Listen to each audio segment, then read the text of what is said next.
Après son remarquable exploit de 1954, la liaison Canada-Terre de Feu à bord d'une 2 chevaux Citroën de série, l'infatigable globe-trotter Jacques Cornet vient à nouveau d'accomplir avec une voiture identique la sensationnelle randonnée Paris-Tokyo et retour. En 9 mois, avec sa fidèle 2 chevaux, il a parcouru 44 120 km, franchi 19 frontières, usé 13 pneus, brûlé 2800 litres d'essence. Exploit sportif, mais aussi expérience humaine.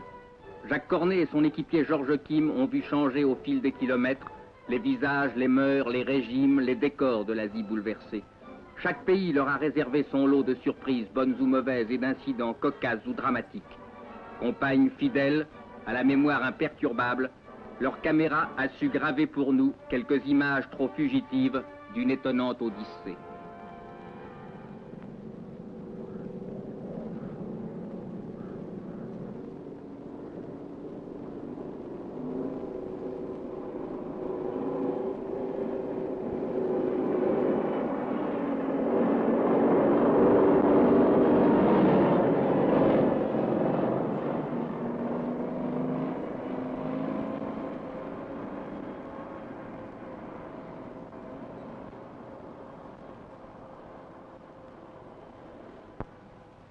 Premières étapes sans histoire.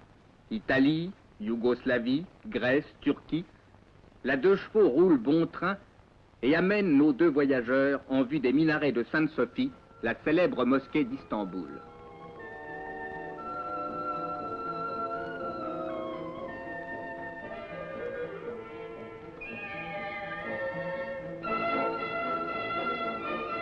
De l'autre côté du Bosphore, c'est l'Asie, l'interminable Asie, dont les déserts, les montagnes, la poussière, le soleil et les pistes redoutables vont éprouver jusqu'à ses extrêmes limites la résistance de la mécanique et des hommes qu'elle doit servir.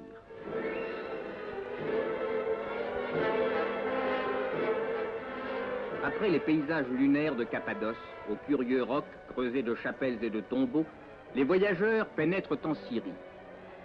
La plus grande prudence leur avait été conseillée, les esprits échauffés étant peu favorables aux Français.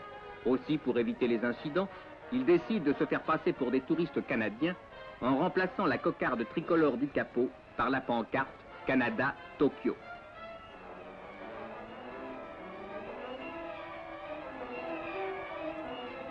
Précaution apparemment inutile. Partout, la curiosité suscitée par la petite 2 chevaux devait être plus forte que les rancunes politiques.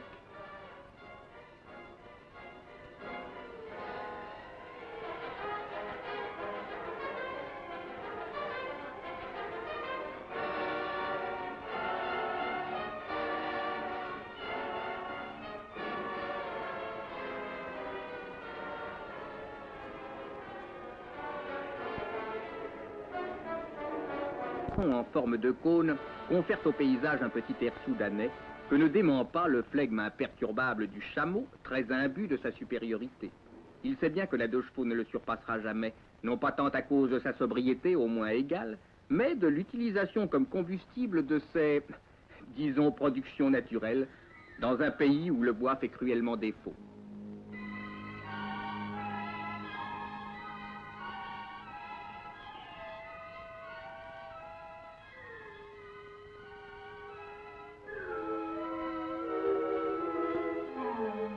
Sous les yeux étonnés de rares bédouins, la 2 chevaux s'attaque maintenant à la traversée du long désert de Syrie, dont la monotonie ne sera rompue que par l'éblouissante apparition des ruines de Palmyre, abandonnées là depuis plusieurs siècles.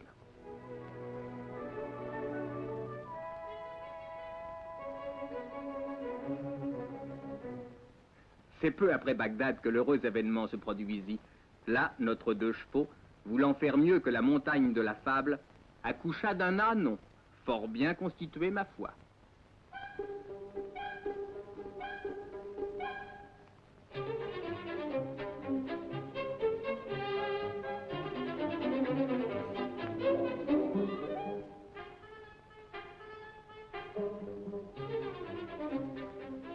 En Iran, le pain est vendu au maître. C'est un peu plus encombrant que les baguettes de chez nous, mais tout aussi nourrissant.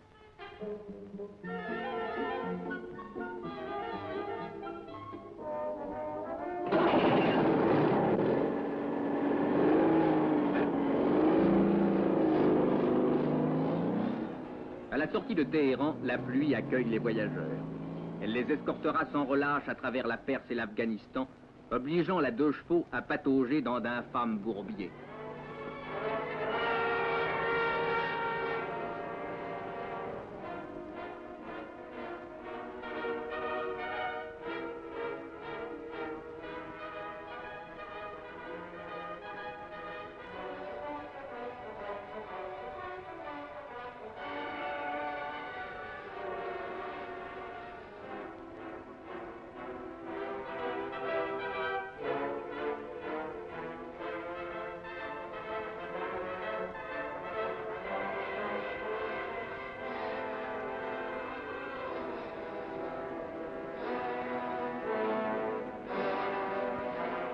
Après la boue, la rocaille.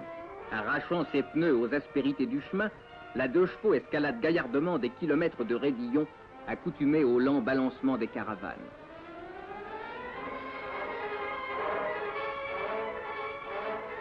Enfin, c'est au bout de 3 mois et après 17 000 kilomètres que nos voyageurs atteignent Kaboul, la capitale de l'Afghanistan.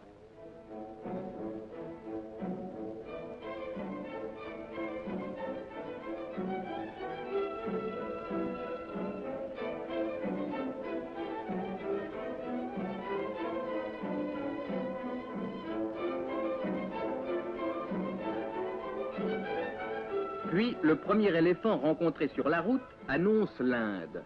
L'Inde mystérieuse, dont le drame éternel se lit dans la profondeur de ses yeux d'enfant.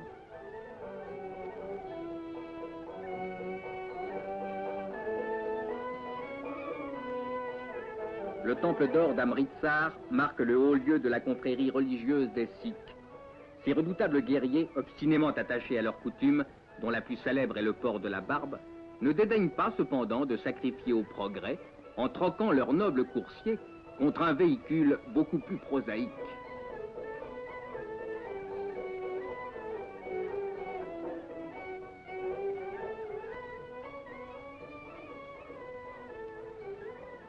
Mentionner les vaches sacrées à propos de l'Inde est un lieu commun qu'on voudrait éviter, mais comment? Alors que ces animaux, alliés aux piétons insouciants et aux cyclistes, transforment la moindre rue en piste de slalom.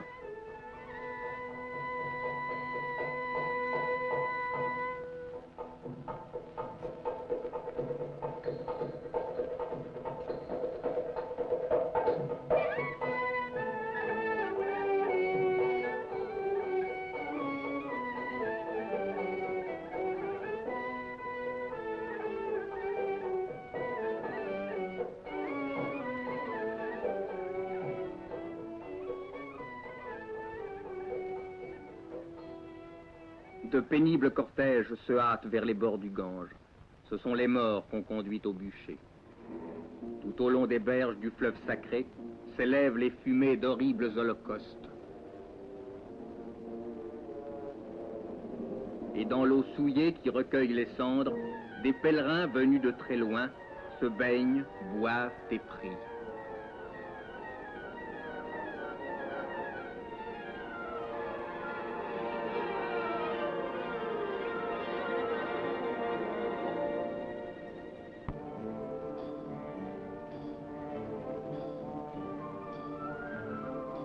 Il n'est pas besoin de s'éloigner beaucoup de la vallée du Gange pour apercevoir les premiers pèlerins tibétains. Ils annoncent la proximité des monts Himalayas, des monastères inaccessibles et des réjouissances bouddhiques.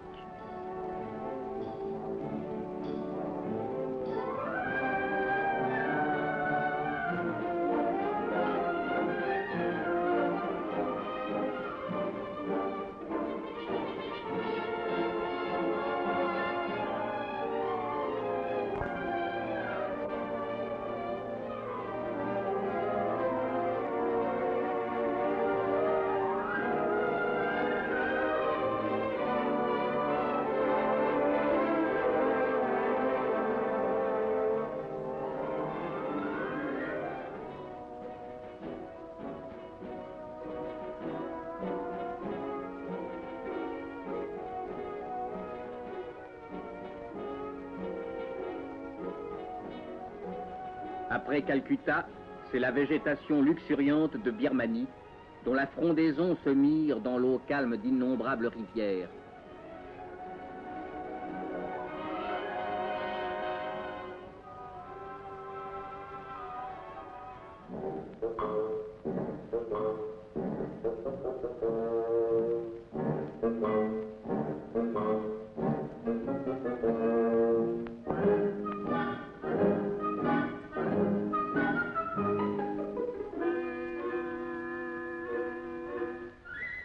Moralité, on a quelquefois besoin d'un plus gros que soi.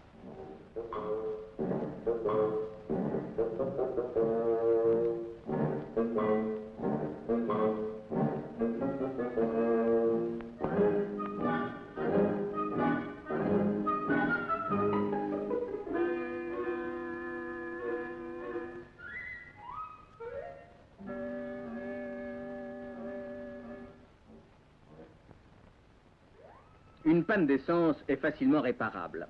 Le plein fait, la 2 chevaux peut reprendre la piste, au tournant de laquelle la guette hélas une mésaventure infiniment plus désagréable.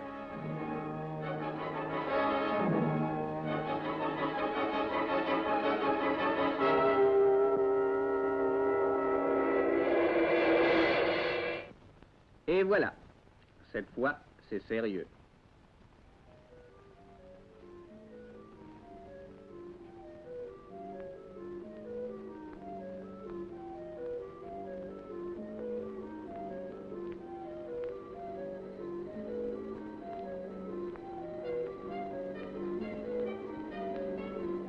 Jacques Cornet a cru à un bon moment que son tour du monde s'arrêterait là.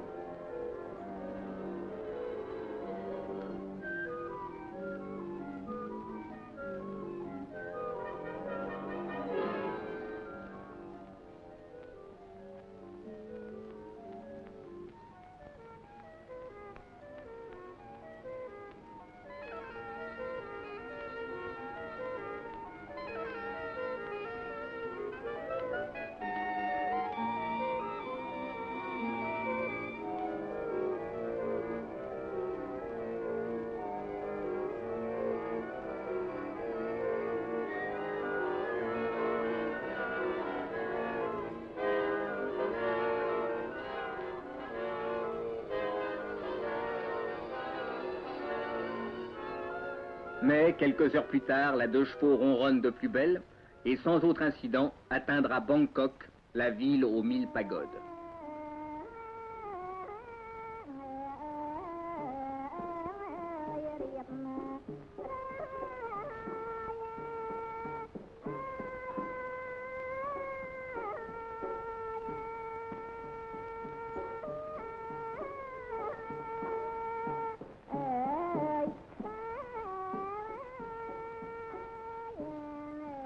Pour pénétrer en Indochine, la piste ne s'améliore guère. Mais l'infatigable 2 chevaux, broussarde chevronnée, en a déjà vu d'autres.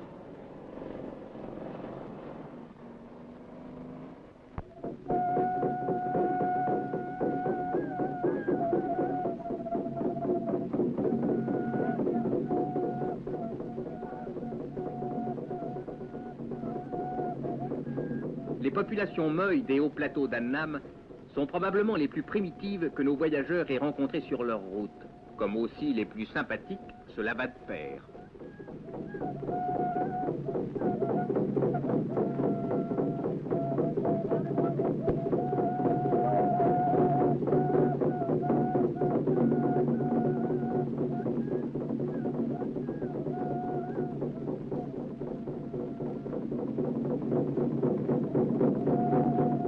Puisqu'elles travaillent autant que les hommes, les femmes ne voient pas pourquoi elles n'auraient pas le droit de fumer aussi la pipe.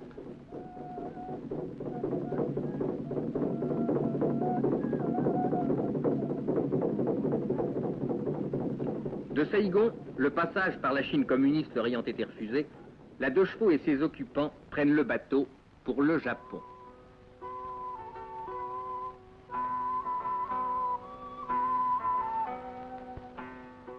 Japon de notre imagination, où dans une nature conçue pour la rêverie, belles et bêtes font assaut de grâce et de délicatesse.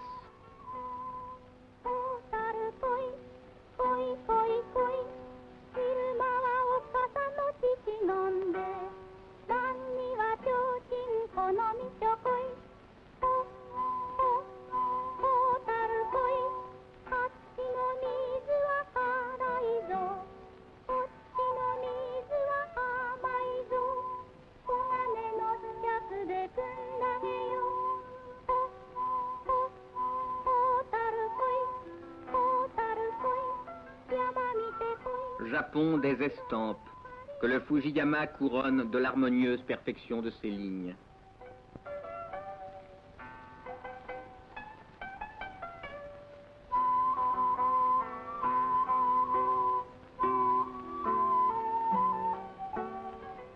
Japon de la foi enthousiaste et des pèlerinages fervents.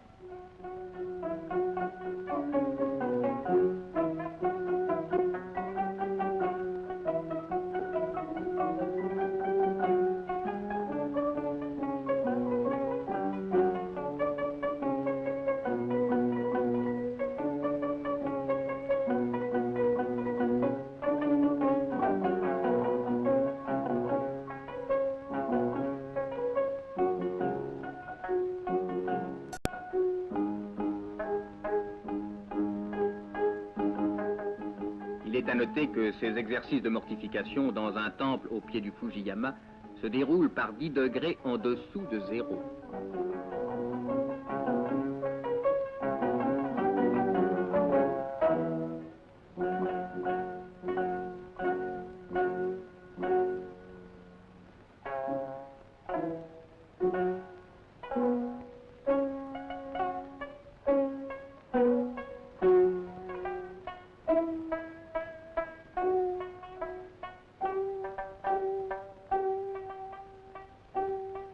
Japon des contrastes, que l'effort insensé de modernisation conduisit à l'épouvantable catastrophe d'Hiroshima.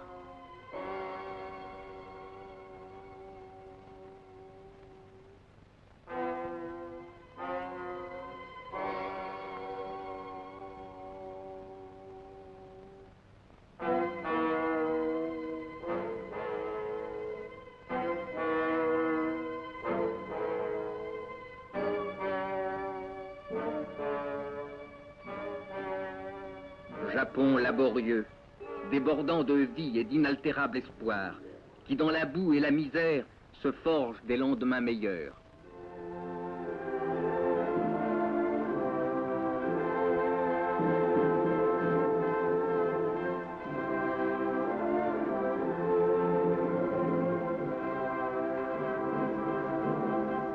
Japon des traditions, où la jeune fiancée, ouvrière d'usine peut-être dans la journée, retrouve avec ses habits de noces la grâce surannée d'autrefois.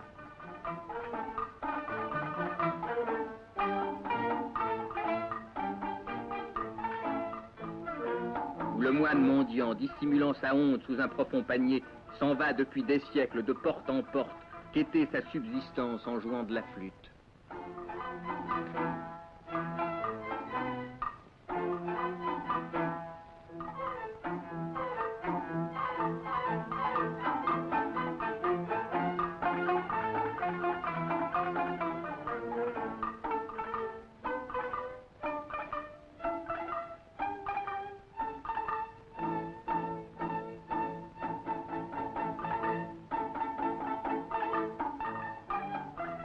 C'est ce Japon ardent, torturé, attachant, que notre deux chevaux victorieuse va maintenant quitter pour s'attaquer en sens inverse à l'interminable route. De nouveaux dangers, de nouvelles aventures la menacent. Mais le Bouddha compatissant qui veille sur l'Asie ne permettra pas que tant de courage et de témérité soient dépensés en vain.